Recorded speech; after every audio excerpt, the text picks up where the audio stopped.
Hello students, welcome back to our channel NEET Mantra. I am Prince Sharma, your biology faculty and mentor. So students, in this video we are going to have a quick revision of chapter organism and population. If you missed our previous videos, link is in the description, and for more videos like this, please do subscribe to our channel. So what is ecology? Ecology is the branch of biology that deals with the interrelationship among the organism and environment. You can also call ecology bionomics. So as I am telling, ecology is the science that studies the biota. Biota means living things, the environment surrounding it, and the interaction between the biota and the environment. तो किसी भी organism का अपने environment के साथ क्या relationship है, क्या इंटरेक्शन है, इसी की स्टडी को इकोलॉजी बोलते हैं. There are 3 sub branches of ecology that are applied ecology, system ecology and genoecology. What is applied ecology? It is the study of specialized field of ecology which are concerned with conservation and economic exploitation of organism. तो applied ecology में हम जो हमारी biodiversity है उसको conserve करना चाहते हैं और जो उसमें ऑर्गेनिज्म है जिनसे हमें इकोनॉमिकली बेनिफिशियल है जो हमारे लिए, उनको एक्सप्लॉइट करना चाहते हैं in a good way. Next we have system ecology. It deals with interpretation of ecological concept and processes in the term of mathematical models of formula. So basically जो हम ecological concept हैं उनको हम mathematical models या formula में express करते हैं, जो कि हम इसी chapter में देखेंगे, उसी को system ecology बोला जाता है. And the last one is genoecology. It is the study of genetic composition and changes in relation to the origin of new species. तो ये क्या है, ऑर्गेनिजम्स के जेनेटिक कॉम्बिनेशन और यू कैन से जीन पूल के बारे में क्या है जानकारी रखती है, और उसमें जो वेरिएशन आया है जिसकी वजह से नई स्पीसीज ओरिजिनेट हुई हैं उसकी स्टडी करती है. Now we look at organism and its environment. The variation in the intensity and duration of temperature और you can say sunlight along with annual variation in precipitation result in the formation of major biomes like desert, rain forest and tundra. So basically जो हमारा अर्थ है उसमें अलग अलग areas में जो sunlight है वो अलग अलग अमाउंट में प्रेजेंट है और उसकी वजह से वहाँ पे जो टेम्परेचर है वो अलग अलग है. और उसके बाद जो प्रेसिपिटेशन है जैसे कि स्नो हो गया, रेन हो गया, वो क्या है अलग अलग अमाउंट में क्या है हर जगह होता है. तो उस वजह से बहुत सारे डिफरेंट बायोम्स क्या है डेवलप हुए हैं, जैसे कि desert, rain forest and tundra. Next we have regional and local variation within each biome lead to the formation of different kind of habitats like tropical rainforest, deciduous forest, desert and sea. तो यहाँ पे भी यही बात की है कि एक बायोम में जो रीजनल और लोकल वेरिएशंस होती हैं उनकी वजह से भी अलग अलग हैबिटेट डेवलप होते हैं. तो ये जो हैबिटेट डेवलप होते हैं ये बेसिकली किन एबायोटिक फैक्टर्स पे डिपेंड करते हैं. These are temperature, water, light and soil. The organism that can tolerate wide range of temperature are called eurythermal and those organism restricted to a narrow range of temperature are called stenothermal. तो जो organism एक wide range of temperature को क्या है सह सकते हैं, उसमें easily क्या है अपने normal functioning कर सकते हैं, उनको यूरीथर्मल्स बोला जाता है. और जो एक छोटी सी रिस्ट्रिक्टेड रेंज में क्या है अपनी नॉर्मल फंक्शनिंग कर सकते हैं, उनको स्टेनोथर्मल्स बोला जाता है. ओके, तो इसको एक एग्जांपल की तरह समझते हैं. इफ़ अ ऑर्गेनिज्म जो 0 डिग्री से लेके 60 डिग्री सेल्सियस तक नॉर्मल फंक्शनिंग कर सकता है वो यूरीथर्मल में आएगा. और एक ऐसा ऑर्गेनिज्म है who can only survive between 15 degree and 25 degree Celsius is will fall into the category of stenothermal. Okay. Some organisms are tolerant to wide range of salinities are called euryhaline and other are restricted to a narrow range are called stenohaline. So like temperature, if a organism can tolerate a wide range of salinity, वो बहुत ज़्यादा saline water में भी अपने आप को survive कर सकता है या फिर बिल्कुल ही फ्रेश वाटर में भी अपने आप को सर्वाइव कर सकता है, तो उन्हें यूरीहेलाइन बोलते हैं. और जो एक रिस्ट्रिक्टेड एक छोटी सी रेंज ऑफ सैलिनिटी में अपने आप को सर्वाइव कर पाते हैं, they fall in the category of stenohalines. Okay, now ये जो लाइन है फ्लावरिंग के रिगार्डिंग, इसको हम क्या है अपने बॉटनी के चैप्टर में और इलेबोरेट करके डिस्कस करेंगे. तो फ्लावरिंग इन सम प्लांट अगर only in presence of critical day light called photoperiodism. तो ये जो फोटोपीरियोडिज्म जो फिनोमिना है इसमें क्या है डिफाइन किया जाता है कि कुछ प्लांट शॉर्ट डे प्लांट्स होते हैं, some plants are long day plant. So what are short day plants? Flower in this plants the flowering occurs when night exceed a critical dark period. तो short day plant को क्या है एक ज़्यादा लंबा dark period चाहिए होता है ना, या इनको लॉन्ग नाइट प्लांट्स भी बोल सकते हैं।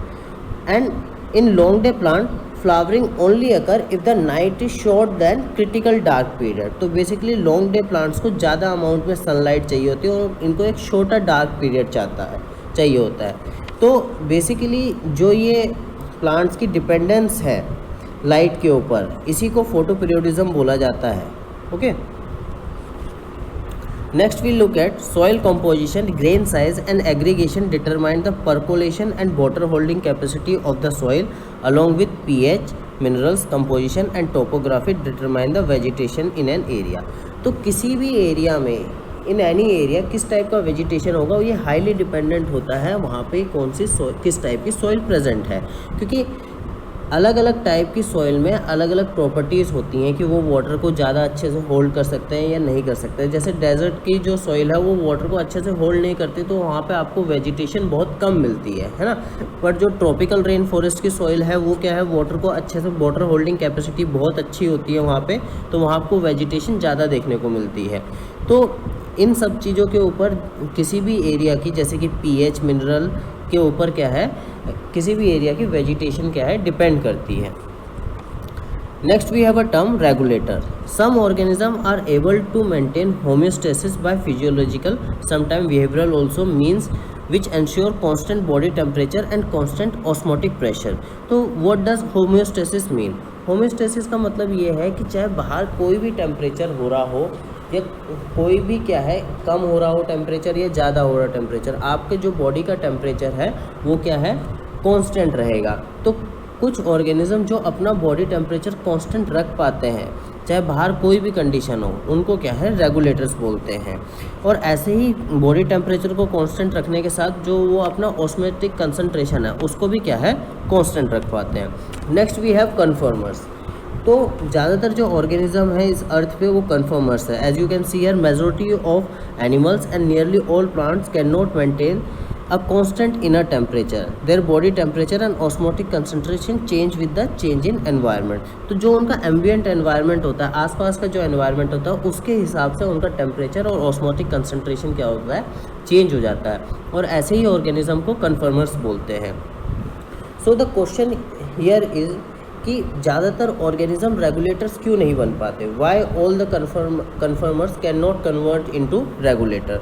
सो यहाँ पे आपको ये बात याद रखनी है कि रेगुलेटर बनने के लिए बहुत ज़्यादा अमाउंट ऑफ एटीपी रिक्वायर्ड होता है। होम्योस्टेसिस करने के लिए जो एनर्जी रिक्वायरमेंट होती है is pretty very much high.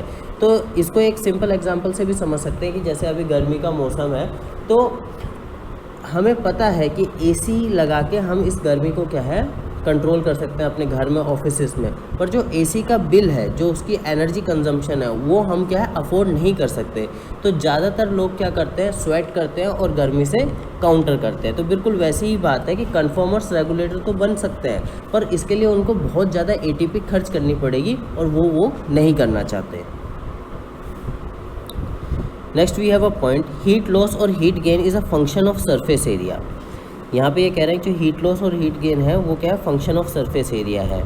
Since small animals have a larger surface area related to their volume, they tend to lose body heat very fast when it is cold outside, then they have to expend much energy to generate body heat through metabolism. This is the main reason very small animals are rarely found in polar regions.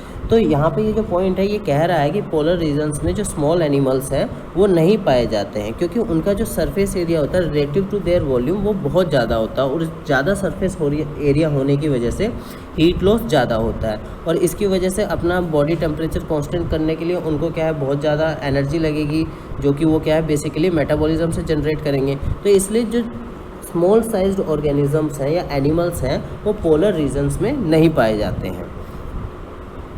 Next we have a point, if the stressful external condition are localized or remain only for short duration, the organism has two other alternatives.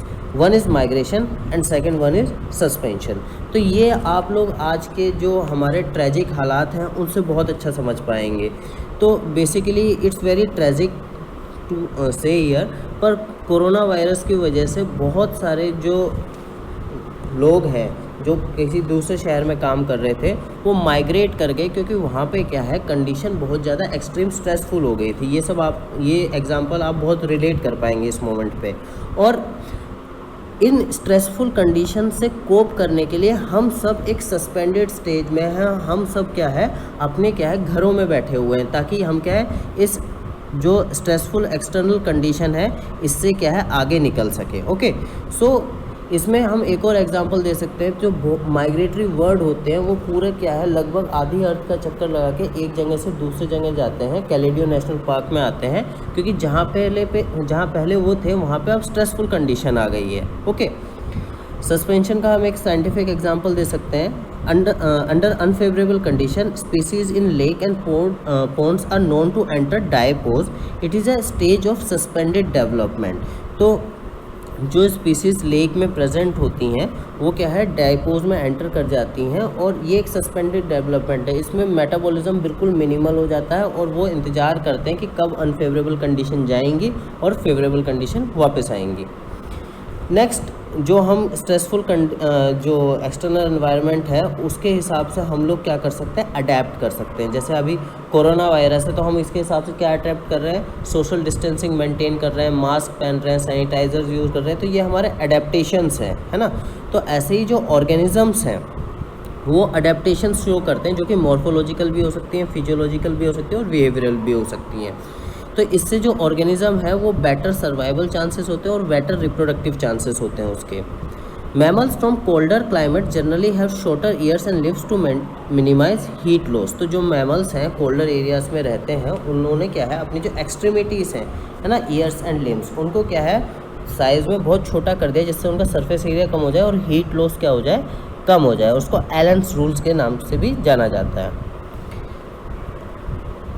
Next we have at higher altitude. अगर आप कभी भी अपनी life में किसी hill area में गए हैं, लाइक कश्मीर गए हैं, उत्तराखंड तरफ गए हैं, शिमला तरफ गए हैं, तो आप वहाँ पे देखेंगे कि जब आप वहाँ पहुँचते हैं तो आपको क्या शॉर्टनेस ऑफ ब्रेथ फील होती है। You feel a shortness of breath, कारण क्योंकि वहाँ पे जो पार्शियल प्रेशर ऑफ ऑक्सीजन होता है वो क्या है बहुत कम होता है कंपेरेटिव टू प्लेन रीजन्स।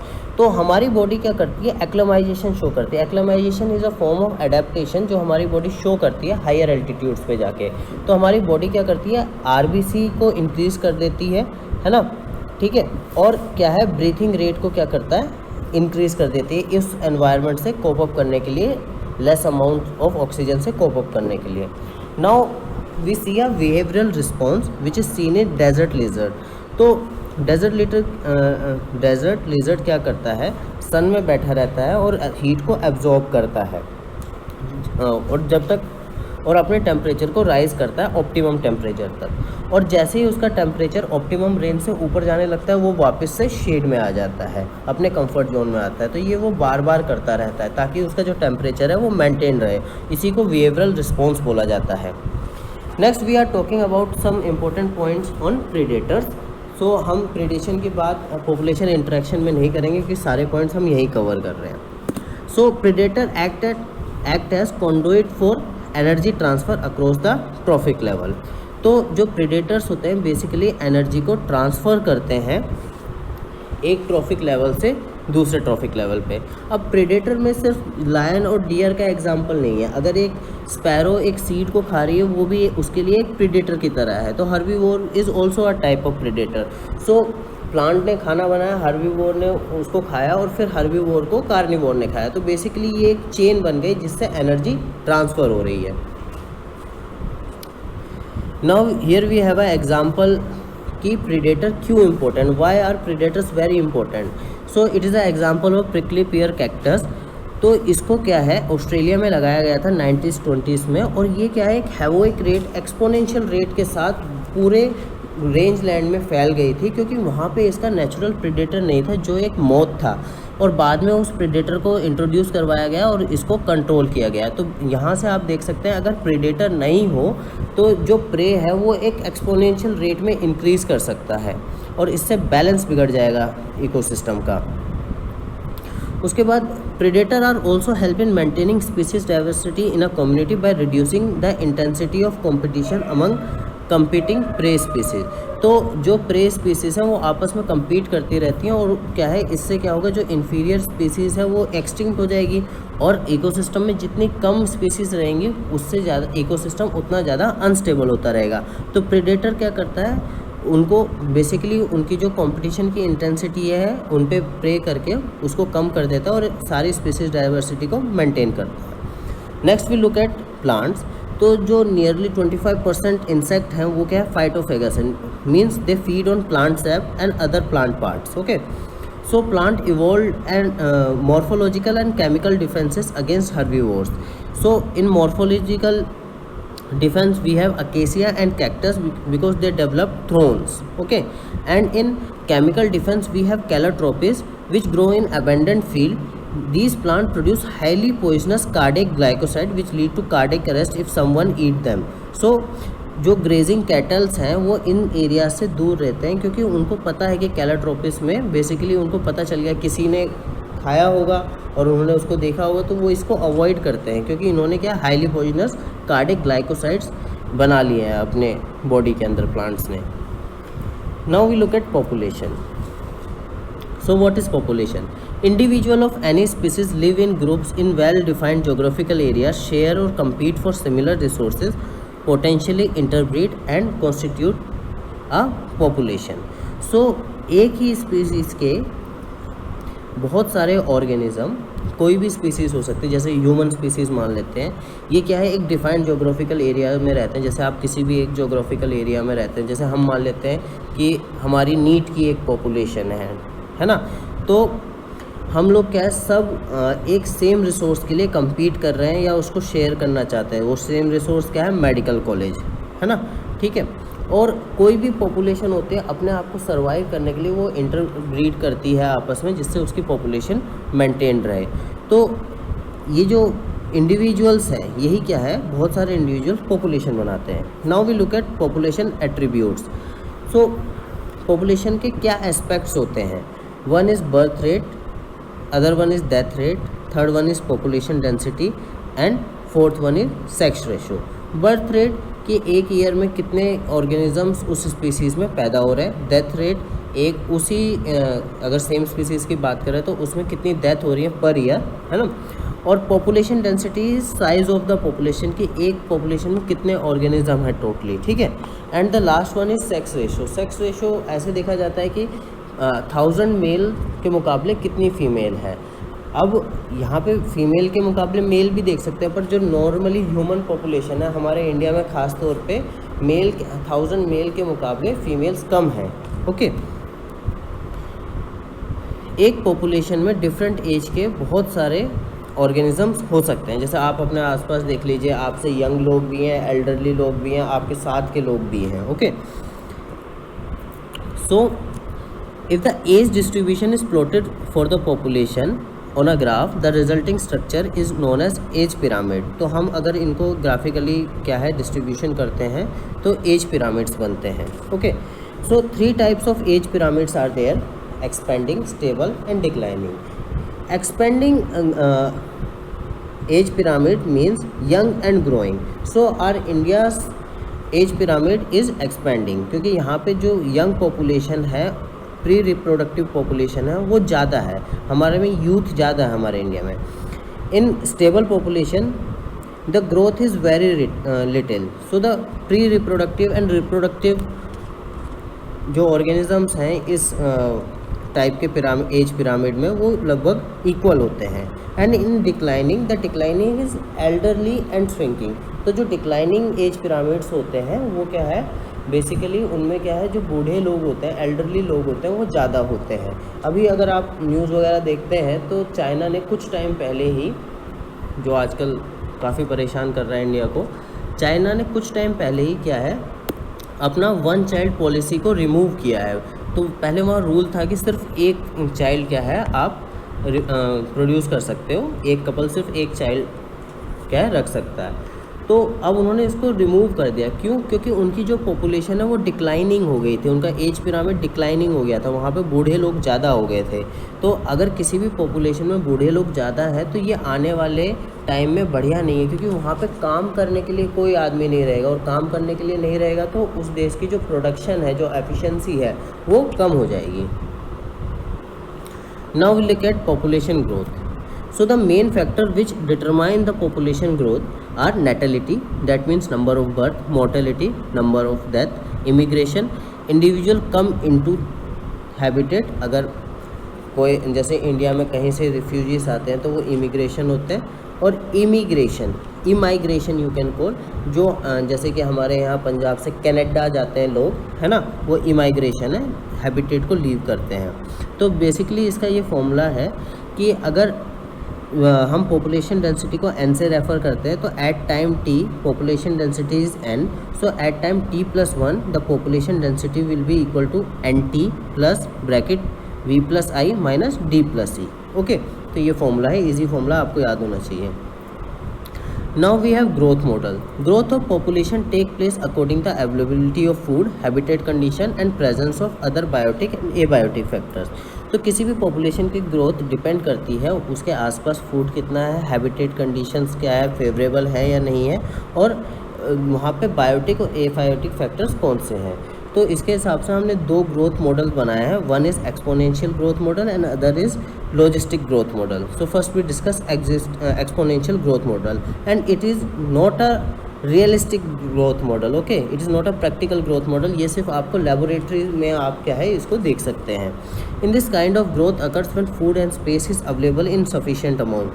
खाना और जगह की कोई दिक्कत नहीं है यहाँ पे।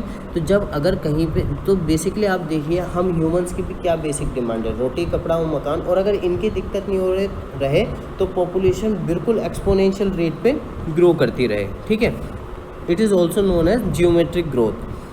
So if population size in n, birth rate is represented by b and death rate is represented by d, then increase and decrease in n during unit period time t will be dn upon dt equals to b minus d into n. So b minus d को हमने क्या है r से represent किया है, और r को हम बोलते हैं intrinsic rate of natural increase. So intrinsic rate of natural increase is also named by the name of Malthusian parameter. This rate can be understood as the number of birth minus the number of death. So यहाँ पे देखिए b minus d, number of birth minus number of death per generation. In other words, the reproduction rate minus death rate. तो reproduction rate और death rate को minus करके जो rate आता है वही क्या होता है, intrinsic rate of natural increase होता है। Next we look at logistic growth model. This is a competition between individual of population for food and space. तो यहाँ पे जो लॉजिस्टिक है ये क्या है, एक रिलेटिवली प्रैक्टिकल मॉडल है। यहाँ पे जो ऑर्गेनिजम्स हैं पॉपुलेशन में उनमें कंपटीशन है फूड और स्पेस के लिए। और एक आपने लाइन पढ़ी होगी survival of the fittest evolution में, तो जो फिटेस्ट ऑर्गेनिज्म है वो क्या है यहाँ पे सर्वाइव करता है, और फिर उसी की प्रोजेनी क्या है आगे बढ़ती है, क्योंकि बेसिकली वो सर्वाइव कर पाएगा तो वही रिप्रोड्यूस करेगा। और जब हम इसको ग्राफ पे पुट करते हैं तो इनिशियली एक लैग फेज़ आता है, then there is a phase of acceleration जब अमाउंट क्या है काफ़ी अच्छे से होता है, फिर जब रिसोर्स लिमिटेड होने लगते हैं तो डी एक्सेलरेट, और लास्ट में क्या है ये कॉन्स्टेंट होता है which is known as asymptote. ठीक है, This type of population growth is called where Hull pairs logistic growth and described by following equation. So basically logistic growth model में हमारे पास limited resource है, limited space है, और उसके हिसाब से लोग आपस में compete करते हैं और fittest survive करता है। अब fitness की definition हम अभी देखते हैं क्या होता है।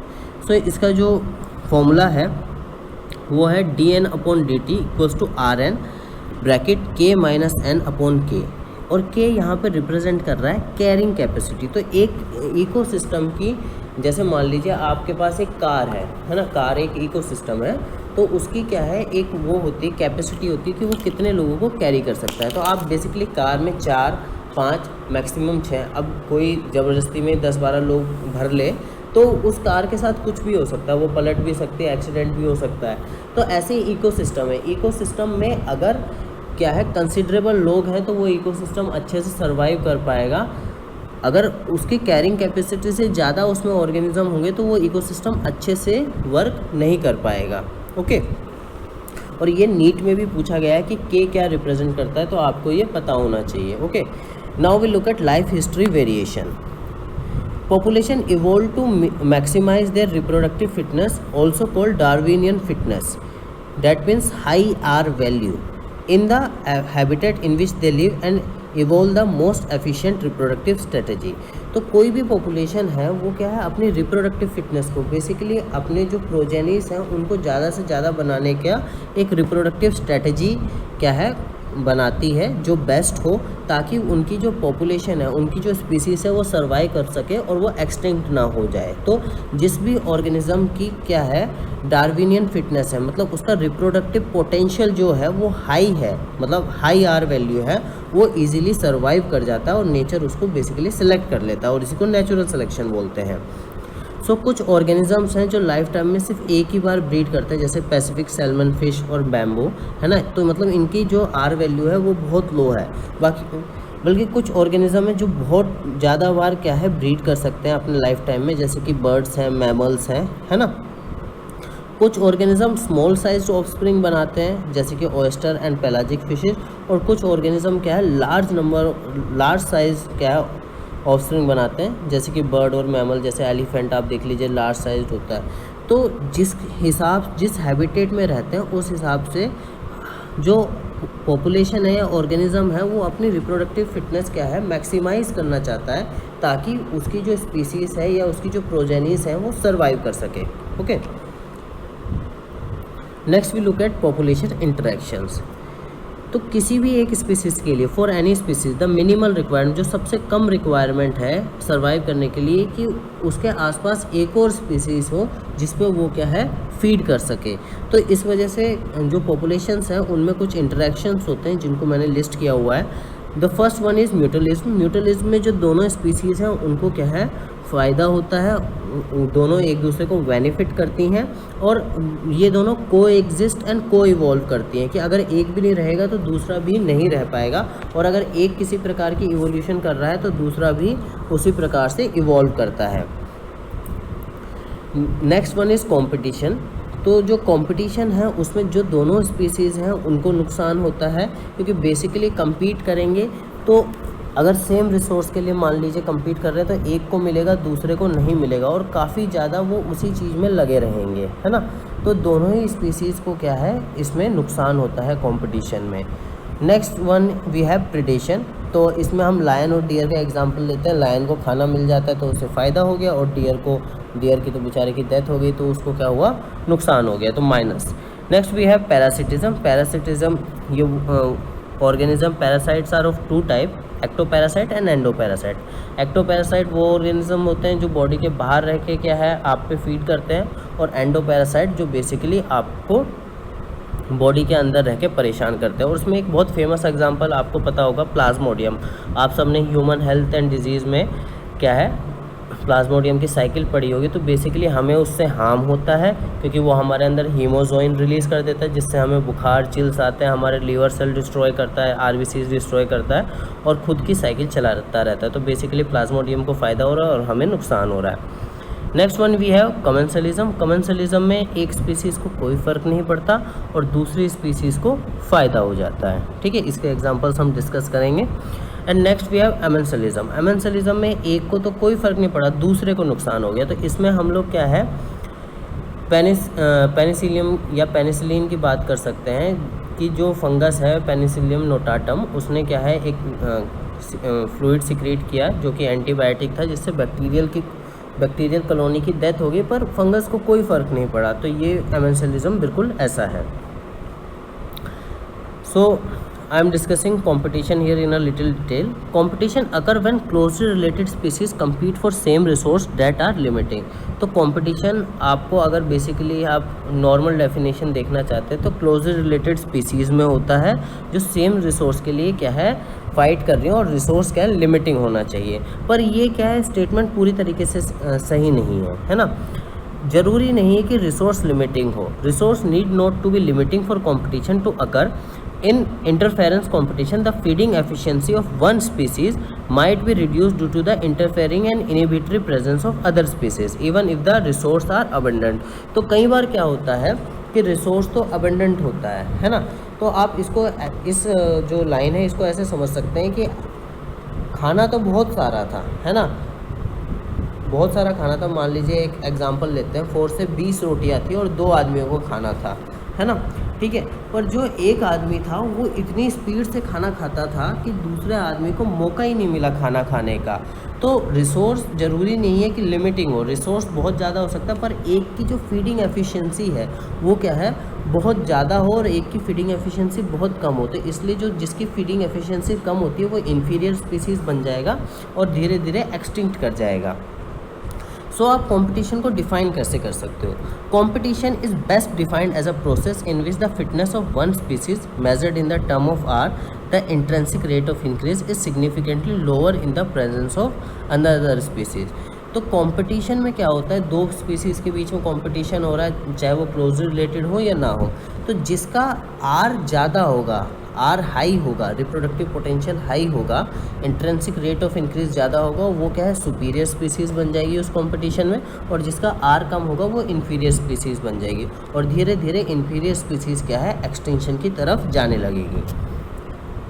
सो here we have example of this. The Abnigdan tortoise in Galapagos Island became extinct within a decade after goat were introduced on the island, apparently due to the greater browsing efficiency of the goats। तो ये example मैं समझा चुका हूँ कि एक person के खाने की एफिशिएंसी बहुत ज़्यादा है। तो आप सब जानते हैं कि टोर्टोइस बहुत स्लो चलता है और गोट क्या है, भाग भाग के खाना खाती है, तो इसलिए रिसोर्स तो बहुत सारा था, पर जब तक टोर्टोइस घास तक पहुँचता था तब तक क्या है, बकरी जो है घास चर के चली जाती थी, तो बेसिकली टोर्टोइस के लिए खाना ही नहीं बचा और धीरे धीरे वो एक्सटिंक्ट हो गया। Next we have a very interesting term known as competitive release, a species whose distribution is restricted to a small geographical area because of the presence of competitively superior species is found to expand the distributional range dramatically when the competing species is experimentally remove.